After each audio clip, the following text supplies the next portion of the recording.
Okay, good evening, everyone. Thank you for joining us. Welcome to the University of Miami Online Application Success webinar. In this webinar, we're going to primarily go through an application to give everyone an idea of what they can do to put forth the best application package possible for any particular program that we offer online. So welcome, and we're going to dive right in at this time.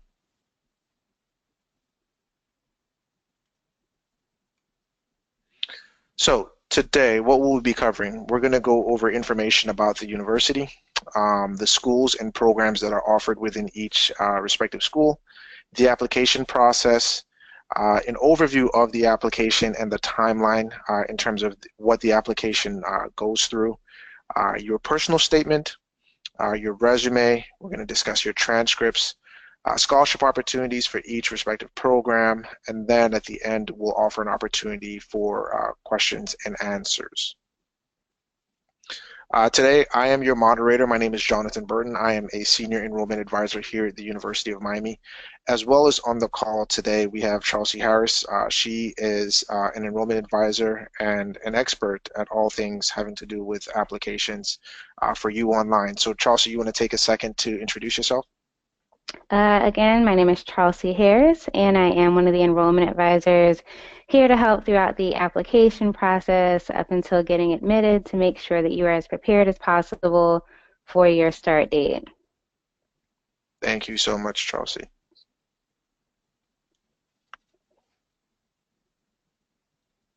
All right.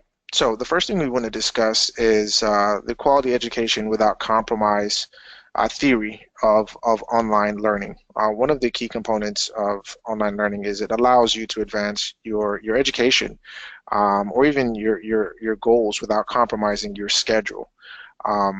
You're not limited to any particular sit-down time for a classroom, and that's one of the key components and key benefits of online learning. Degree programs can be tailored towards your particular interests and aspirations. In this particular case, a lot of times students want to attend the University of Miami. However, they're not geographically located close enough to attend with us, and these schools and programs make that possible. All of your courses are taught by the same faculty members that teach the same programs on campus. We do not utilize adjunct faculty members throughout our program, so any professor that's in your class, you can rest assured that that professor is teaching on campus as well.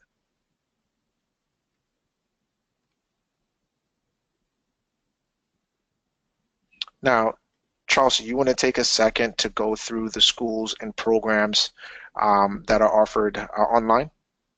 Sure, absolutely. So as you can see, we have the Masters of Business Administration program, we have the Masters of Professional Accounting, and then we also have Master of Finance, of course, all from our School of Business.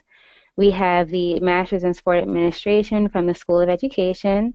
We have Masters of Public Administration from, of course, the School of Public Admin, and then Master of Communication Studies from the School of Communications, and then Master of Science in Health Informatics from the School of Nursing, all of which are able to be taken completely online. Perfect. And before we dive in any further, I just want to add that most of these applications all pretty much go through the same process, which Chelsea will talk about a little bit later on the call. So the application process from start to finish. So the first thing we want students to do is to fill out the application online. Chelsea, do you want to offer some insight into that process? Sure, Jonathan. So for the online application, definitely important to fill out all your information to the best of your knowledge. That way, nothing is missed, nothing has to be looked at later and have you go back in and have you fix it.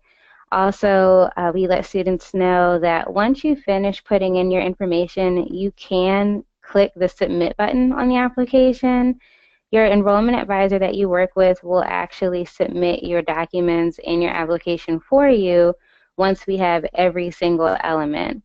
However, we do need you to still press the submit at the very beginning, so then that way your application fully registers in our system, and that way we have it completely locked in. So the sooner the better, because that would be the main element that we need, of course, to get you submitted for enrollment. Perfect. And Chelsea actually said two things that are very important. The first thing is to your enrollment advisor will be the person to finally submit your application. So whenever students complete the online application, sometimes there's a little bit of fear that maybe they didn't do something correctly. That's okay. Your academic advisor will coordinate or will collaborate with you to ensure you put your best foot forward. So never fear. It's okay to submit the application because all of your documents don't have to be submitted all at one time. So just submit your application, and your enrollment advisor will coordinate the collection of all of your documents and go over everything with a fine-tooth comb before it's actually sent over to the faculty for consideration. So now, since we're talking about documents, Chelsea, do you want to go over the documents that we look for in an application? Sure. So for the documents that we look for, we can start with your unofficial transcripts. We do need your official transcripts on file within the first 30 days after you start classes. The sooner the better. I usually let people know if you can request your official transcripts while we're using your unofficials, that would be great. That way when classes start, you don't have to worry about getting those documents in as well as starting classes.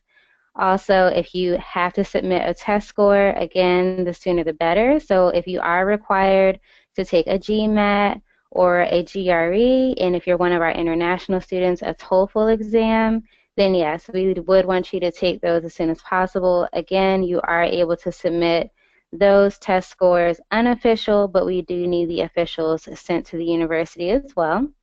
Also, your resume. This is extremely important because this is how we verify your work experience. Of course, your work experience can make or break whether you need to take any type of graduate exam. So your resume should be one of the first documents we receive as well. So that way we can review that information and also review your work history and ask any questions we may need to determine your work experience.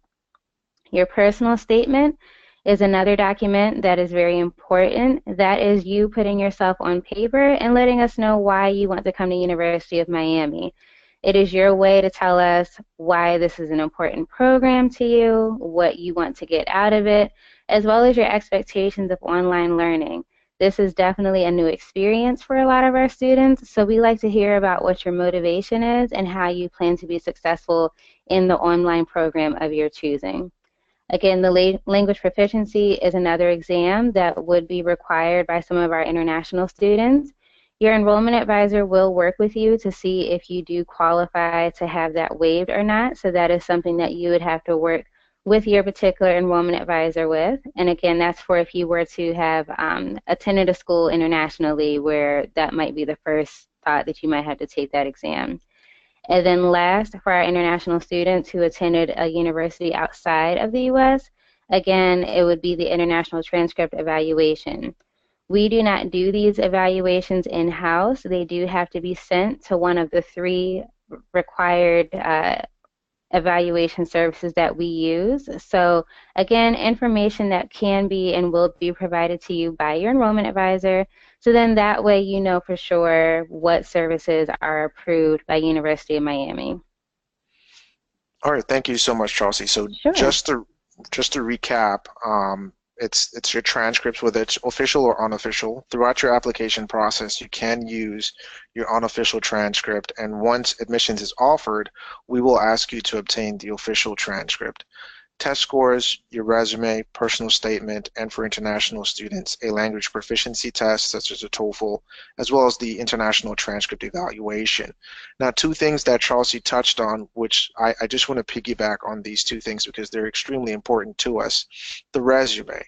Before you submit your resume, you want to take some time to ensure that it's up to date, and you want to think about the skills and the tasks that you perform on a daily basis because it has a lot of relevance throughout the application. And like Chelsea said, determining whether or not the GMAT or GRE can be waived for you depending on which program you are entering. Now, in addition to that, the personal statement. The personal statement, don't take it lightly. It is very important. It is something that we read. It gives us an opportunity to understand who you are, what your background is, and what your goals are. And especially, why did you choose the University of Miami? So don't take these things lightly. You definitely want to make sure they're tightened up before you submit them over to your enrollment advisor. Now, the next thing is, like we said, is the official transcripts. Those can be either mailed to us or submitted electronically. Obviously, electronically will be the fastest and easiest option. However, your enrollment advisor will also give you the mailing address where the transcript should be mailed if it's being sent to us by physical mail. Now, the next thing that we look for in your application are going to be two professional recommendations. Chelsea, you want to take a second to talk about these? Sure. So these recommendations should come somebody who knows you professionally, whether it is somebody who you used to work for or a current employer, as well as you can actually use an academic recommendation. So if you have a professor or a dean even that you may have been close to at your previous university while studying your undergrad degree, then yes, that is also a recommendation we can accept. The main thing is just making sure that you pick people that are actually available to submit these for you. A lot of times people want to pick, of course, a higher level person to submit their recommendations, which is great. However, those people may not always be available, and so you're kind of at a standstill waiting for those recommendations. We're not able to submit your file until it is complete, including recommendations, and you must have two. So definitely work with your enrollment advisor regarding any concerns regarding the recommendation. Some people are worried because they may only have one, but once you kind of really sit and think about who you can use, it's a much easier process.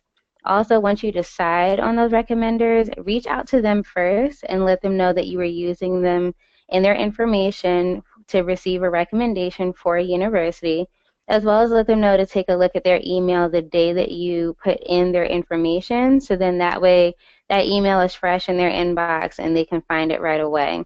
Our recommendations are all online. They're not actually paper or emailed in. They all go through your application. So it is important to make sure that they check their email because they're not able to send it in to us directly. It has to go through your application. Perfect. Thank you so much. Mm-hmm. And just to follow up on what Chelsea said, in your application is where you will enter the recommender's information. So just to make it clear, you won't ask them to prepare a letter of recommendation. Just simply notify them that you're applying to your specific program. They will receive an email from the University of Miami indicating that you are applying to a program and you are requesting their recommendation. And we'll take care of that on your behalf. Now, I just want to encourage everyone, since you're on the call, take a second to message in your questions if you have questions, and we'll get to those questions at the end of the session as we go through the Q&A process. Now, another part of the application process is applying for financial aid. Chelsea, we know you're an expert. Do you want to tackle this one? Sure. So with financial aid, it's definitely important to get that in as soon as possible. Most students are encouraged to submit financial aid forms as soon as they're applying for the program. This makes it so that when you have a profile set up with this, your application for financial aid has a profile to link with within University of Miami. So again, this is something you would work with your enrollment advisor regarding school codes and getting the information. FAFSA is a lot different than what many of us may have experienced in undergrad years ago, where either it was paper and you had to mail something in, or even having to retrieve school codes from the universities. Now FAFSA has our school codes logged in their system, so it's very easy to just select a drop-down box, have it go to University of Miami, and then that way, as soon as you're admitted and you're registered, and you're billed, then you don't have to worry about how your financial aid is going to work. Financial aid can vary as far as your distribution amounts based on the semester you start. So it is important for you to work with your enrollment advisor to find out what exactly your distribution amount is for that particular semester, so then you understand how your education will be funded. And then depending on your program, if you needed to make any other further financial arrangements, you'll have that information readily available for you. But it's definitely important to get your form in as soon as possible, as soon as you're starting your application with us. Perfect. So before we continue on, I got a question, and I know I said, we're going to hold off until the end of the call to go through the Q&A, but this actually applies to the current slide that we're on in terms of what documents are required for international students. Now let's go back up to number 2 here under compiling your documents. I just want to say, international students, your application is very much like a domestic application. You're still going to be responsible for providing your transcripts, test scores if needed, because yes, you will be needed. You will be asked to take a GMAT or a GRE, regardless if you're an international student or not. Your resume will be needed, a personal statement. Now, here's where the application may differ just a little bit. If you attended a foreign school, that in a country where English is not the primary language, you will be asked to take a TOEFL. A TOEFL is a language proficiency test. And you will need to provide those test results. Chelsea, jog my memory. What is the score a 90% or greater on the TOEFL, correct? Yes, it is a 90% or greater. Right, so that is a score that will be needed on your TOEFL. Now, in addition, your transcripts may not be in English when you provide that transcript. So instead of sending the transcript directly to the university, that transcript is sent to one of 3 international transcript evaluating services, which your enrollment advisor will provide you a list of the 3, and you can choose from that list which agency you would like to evaluate your transcript. Now, it's a 2-part service. They offer the translation as well as the evaluation service. So if your transcript is not in English, you want to make sure that you opt for the translation service as well. So they'll translate it and they'll evaluate it to determine a US degree equivalency. And then from there, they will send the transcript over to us. Now that is considered an official transcript once we receive it from the evaluating service. So hopefully that answers that question. Chelsea, do you want to add anything to that? No, that was perfect. Like you stated, definitely making sure all documents being requested by the evaluation service are received. So then that way they're able to do the evaluation as soon as possible. The evaluations can take anywhere from 4 to 8 weeks, depending on what document you have to submit and depending on what school you went to. So it's best to make sure every single document they're requesting is sent all together, so then that way you're not having to wait and they're not having to wait. Once it's completed, again, we will receive the copy of the evaluation, as well as I do believe applicants receive the copy as well. So you'll have a copy, we'll have a copy, and then that way we're able to move forward with letting you know what your next steps would be as far as enrollment with University of Miami. All right, and a follow-up question actually just came in about cost for these services. Now, we do not dictate what the cost of these services will be. So there will be a cost involved for the language proficiency test, as well as there will be a cost involved for the transcript translation and evaluation.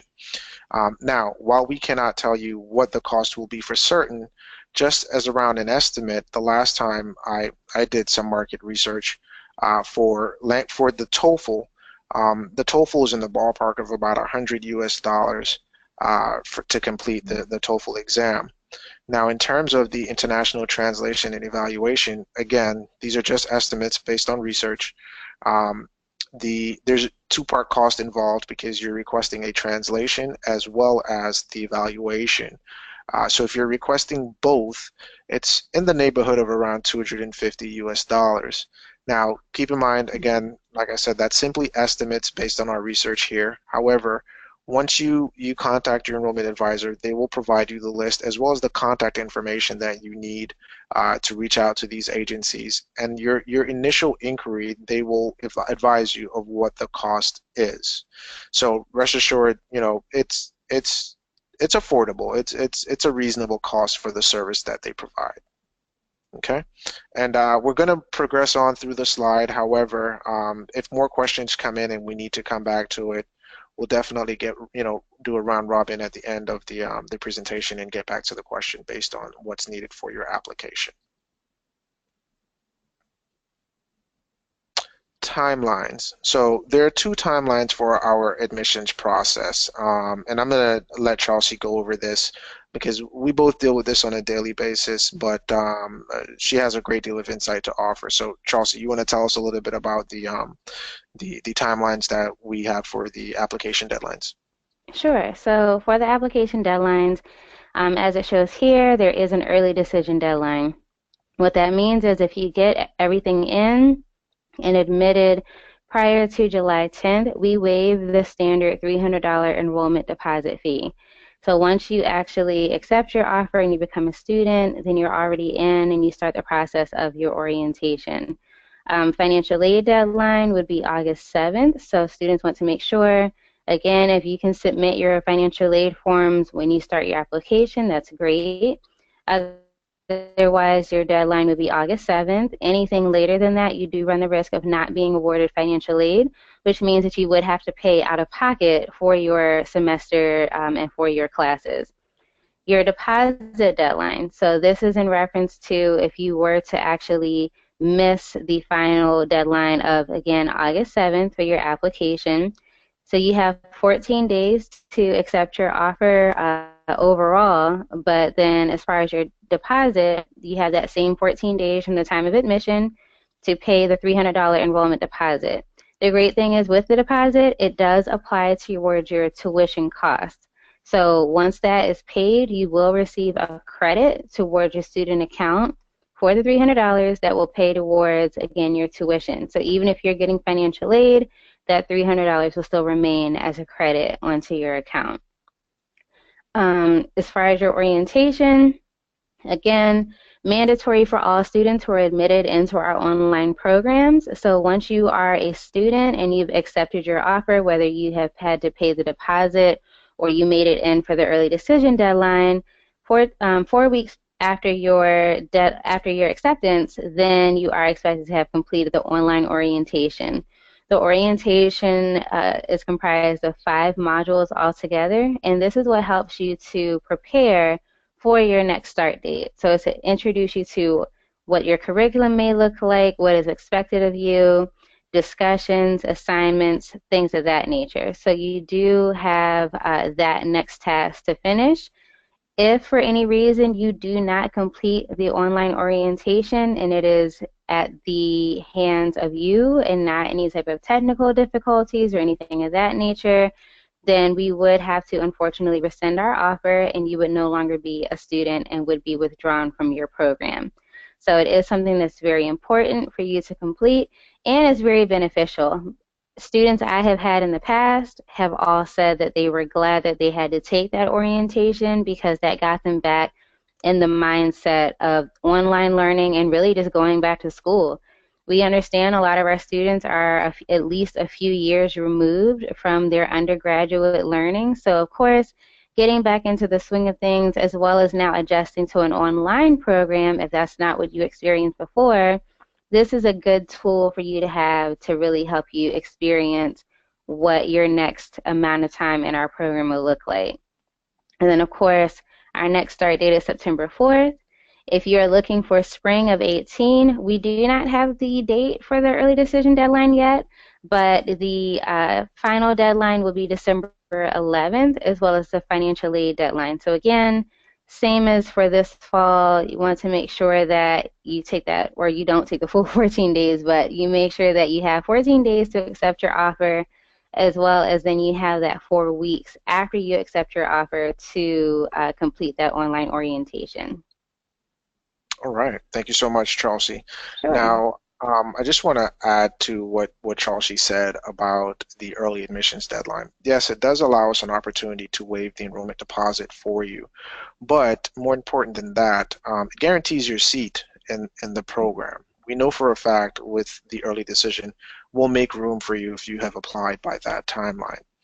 after the early decision deadline, it then becomes a matter of availability and space availability. So once you've looked over the program, you've discussed it with your enrollment advisor, you've thought it over, looked it over with your loved ones, you definitely want to get started with your application, get it submitted, and have it considered for admissions as quickly as possible in order to reserve your seat in the program. Now, to add to that, the early admissions deadline is a tricky thing because for example, for international students, you need to allow more time to apply.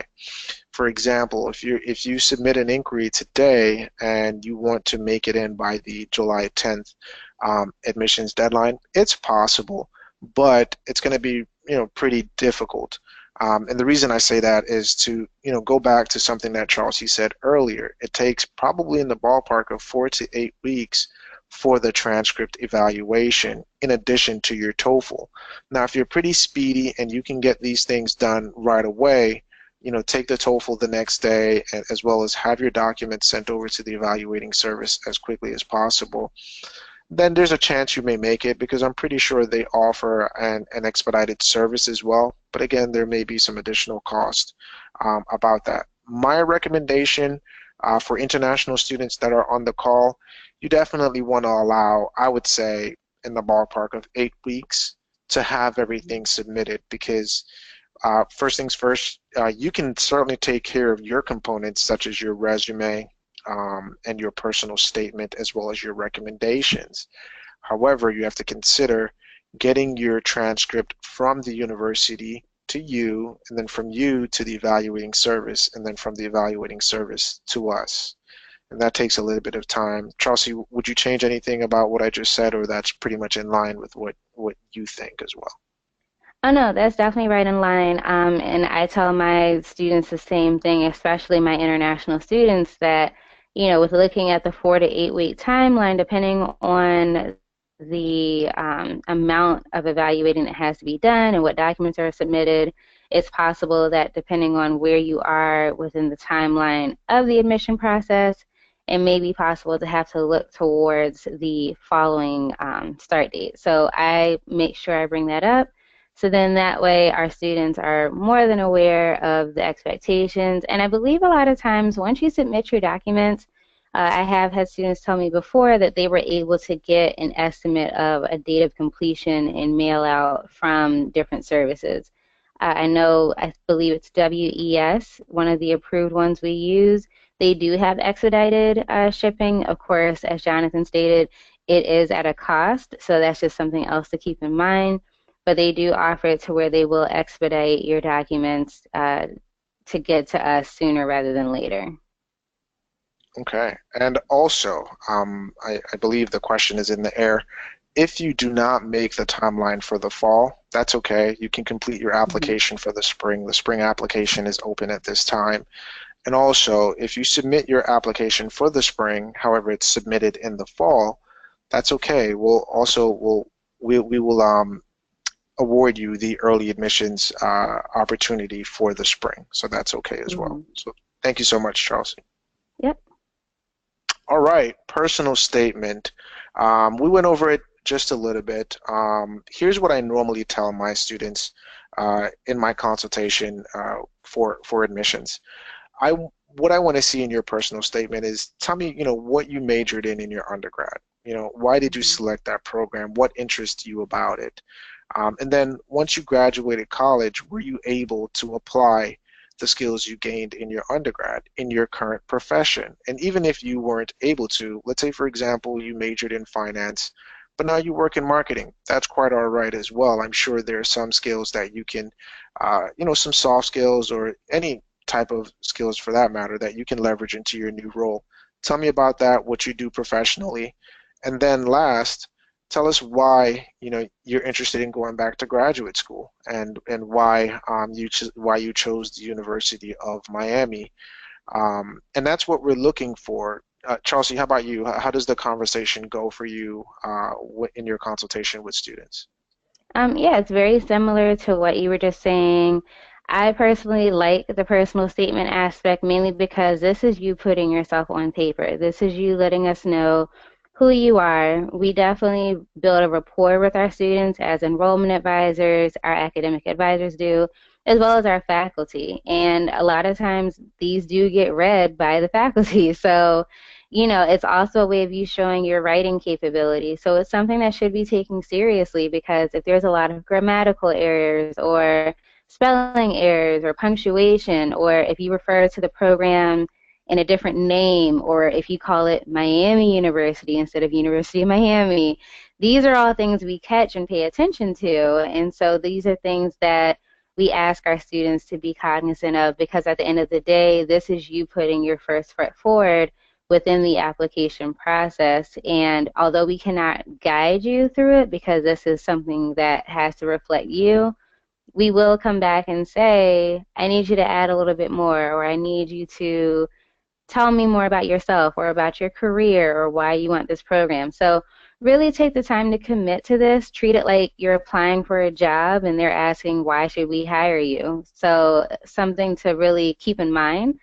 Because at the end of the day, you want to make sure that when your name and file are out there, the faculty already see you as an asset to their program. Perfect. I actually like what you just said. We are very selective in the students that we select to join our programs. So you want to keep that in mind. Not only is the faculty, they're going to ensure that you receive a great education, but in addition, based on what you provide in the personal statement, they want to see if, through your experience, what will you be able to contribute to your program. So you definitely want to tell us about your undergrad as well as your professional experience because that's going to be important. Now, Mm-hmm. aside from just that, you want to make sure your personal statement, it says here do not exceed 1 page, but if you go over by a tab, that's okay. However, a 5-page personal statement is too much. Okay, so let's not go down the road of 5 pages. If you're about a page and a half, that's great. You can tell us quite a bit about yourself, and we like that. This is your opportunity to shine. So tell us about yourself. But once you start to exceed the page and a half range, then you're going too far. So try to tell us about yourself, but keep it limited. Would you agree, Chelsea? Definitely agree. I've come across a few 3 to 5 pagers myself, and while I love it because you're telling me about you and what this program means to you, you're definitely showing the passion. It also means that, try to summarize it. So then that way we're getting the gist of you, as well as we're getting the most out of who you are and what you want out of becoming a hurricane. So, Jonathan gave great advice. Keep it to the page, maybe page and a half. But you can definitely tell us a lot about yourself with that length of a page. So that's perfect. All right, sounds good. Let's continue to proceed. Resume. So, like we stated earlier in the call, you definitely want to take some time to look over your resume. A lot of times, most of our programs are professional degree programs, so most of our applicants will have roughly 5 years or more of work experience after their undergrad. Some students may even have attended graduate school and have taken a few classes. Some of them may have even completed a graduate program. It's Mm. important for you to go back and update your resume. Get that current position listed on the resume. Tell us a little bit about what you do, but also tell us about some of the things you've achieved, on your resume. So, for example, if you manage a really large fund or portfolio, we want to know that. Those are the things that the faculty are going to be looking for on the resume. Chelsea, do you want to chime in on that? Yeah, it's definitely important to make sure it's up to date. Also, make sure there are dates on the resume. Sometimes we get resumes and it's listing the positions and the experiences, but we're not seeing month and at least year. So at the minimum, we know as you go through different jobs and get older, you may not remember the exact date that you started and left. But if you can at least give an idea of the month and the year, that's helpful to us because we do calculate it down to the month. So for example, if a program has a 5-year postgraduate work experience, and if you're only putting years and not months, we're not really sure where you fall within the requirement. We don't want you to fall short, but of course, we definitely want to make sure that you have that experience requirement. So January 2012 to June 2017 helps you out a lot better. Also, you just want to make sure that it's polished and it's clean. There's so many templates available for free that you can just Google on how to do a resume. Again, a lot of people have been in their careers a while before coming back for their master's degree. So sometimes you have to dust the cobwebs off and really redo it and really make it shine because, again, that's another thing that we look at as well. Every part of your application that you're submitting, we are reviewing as if you are already a student and that this is how you're going to submit your work. So you want to make sure that your resume is something that reflects you and shows your pride in what you've accomplished already. As Jonathan stated, any accomplishments at a job, whether it's because you got a promotion within management or if you've taken certain certifications, put those on there because then when we're reviewing you, we say, oh, they took this certification or they took these types of classes. A lot of those things can speak volumes for you when making the decision for acceptance.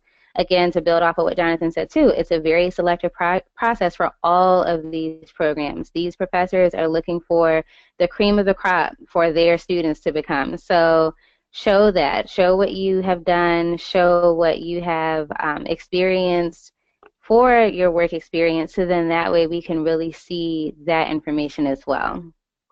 All right. And before we proceed, I actually got a question. I just want to tackle this one really quickly. Mhm. There's a question about, a resume for a recent grad. If you recently graduated from your undergrad, the standards are still the same. In your undergrad, you accomplished a few things. Tell us about those accomplishments. What clubs were you in? What did you do for that club? What type of events did you attend or did you host or did you set up? Was it a fundraiser? Tell us about those things. In addition, if you're going to list your resume, and this goes, excuse me, if you're going to list your GPA, and this goes for recent graduates as well as graduates that have been in the workforce for quite some time, if you are going to list your GPA, make sure it's accurate. Because if it's inaccurate, that's going to be a detriment to your application. So you definitely want to make sure you have the accurate information listed on your resume. All right, perfect. So let's continue rolling on through the process here. So transcripts. So let's talk about transcripts really quickly for international students as well as for domestic students.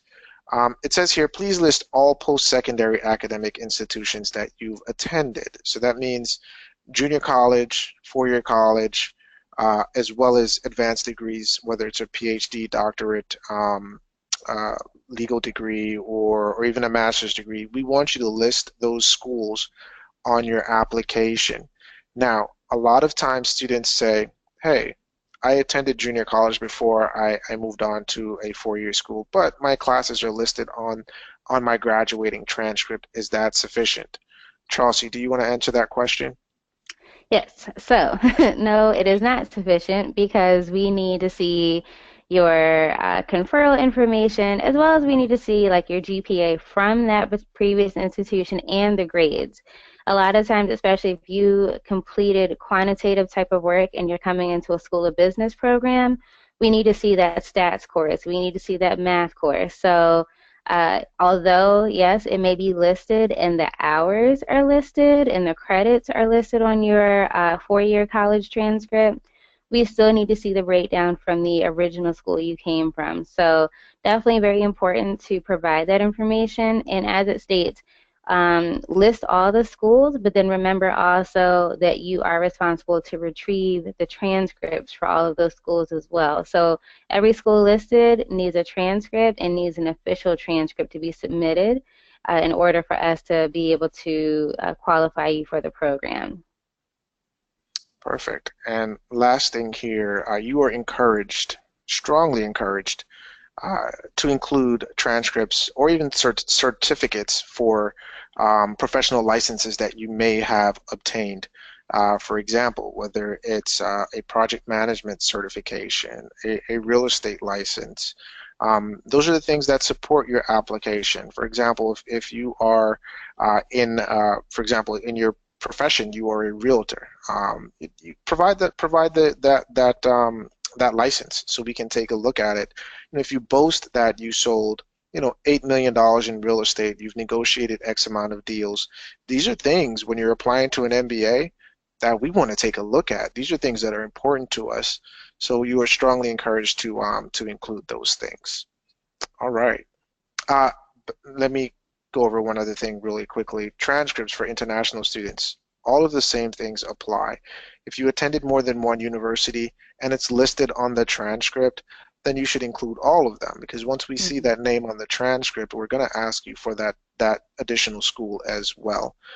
This is a holistic application process, and no one thing will make or break your application. However, we do want all of the information. Scholarships. So scholarships are available. Now, our scholarships are offered on a term-by-term basis. So the key thing here is to remember, once you've identified the University of Miami as your school of choice, we encourage you to apply for the upcoming term, because after that, your scholarship may not be upheld. The scholarship may be reduced. It may even be eliminated. So you definitely want to take advantage of the scholarship while you have it. Our scholarships are lifetime scholarships. They do stay with you throughout the life of your program. So once you get it, it's locked in. There's a couple scholarships listed here, and I'm going to give Chelsea a second to go over these scholarships. Sure. So as Jonathan stated, the scholarships are semester based. So for example, right now, these are the scholarships that are available for the fall term that we're offering. We will have information in the upcoming months, I believe, regarding any scholarships for our future spring term. In regards to what's listed here, we have the merit-based scholarship, which is based on your GPA, minimum post-bachelor degree work requirements, and or GMAT GRE scores. So a merit scholarship is just that. We want to award you for your accomplishments and for the merit that you put in to your undergraduate degree. So depending on your program, that can determine what your merit scholarship will be, as well as what those requirements are. So that is something that you would work with your enrollment advisor on to see if you qualify for such, at which time once that's been confirmed that you qualify for it, your enrollment advisor will put that information into your file so that when we enter that information into your student account will reflect that particular merit-based scholarship. Military. We are certainly appreciative of our active and retired military service members, so we want to give back to you what you gave to us, and that would be an additional scholarship on top of any scholarship that we are offering to our students. So again, once we have either your DD-214 or your LES, we will put that into your file to verify that you are in fact a retired or active duty service member. And then that way, once you are a student, that again would be applied to your tuition and your scholarship information. Alumni Scholarship. Of course, we love our alum, and we're glad that you decided to stay with us and come back home for your graduate degree. So naturally, we want to thank you for that information and thank you for coming and trusting us with your master's degree. So again, something that once we have your transcript, that's probably the easiest to verify because you have to submit your transcript anyway for admission. So once we say, okay, yes, you did graduate, you have conferral information, something else that we enter into your file for us to know that you would receive that particular scholarship. And then, of course, our employees. We're glad that our employees want to further their education with and keep their education in-house. So we want to make sure that you are getting the most for your hard-earned money. So again, something that we apply to your tuition once we verify that you're an employee. A lot of times we do that either through seeing like your email address. A lot of our employees choose to use their email address for their application, as well as we might ask you for like a copy of your work ID or just something to verify that you are an employee here at So these scholarships are all add-ons in addition to what scholarships we're offering as a base scholarship. So the main thing is just to work with your assigned enrollment advisor at the time of your enrollment process to find out what exactly you qualify for, and then that way we can get that applied to your tuition and your billing. All right. Sounds good. While Chelsea was going through the scholarships, a couple of questions came in, and I know finances are extremely important, so I don't want to delay and hold back answering these questions. So the first question is, how do I apply for these scholarships? Now, the key thing about scholarships for us is that your admissions application is essentially your scholarship application. Hmm. For example, if you gain admissions into your program and you are a veteran, your enrollment advisor will have asked you for a copy of, like Chelsea said, ADD 214.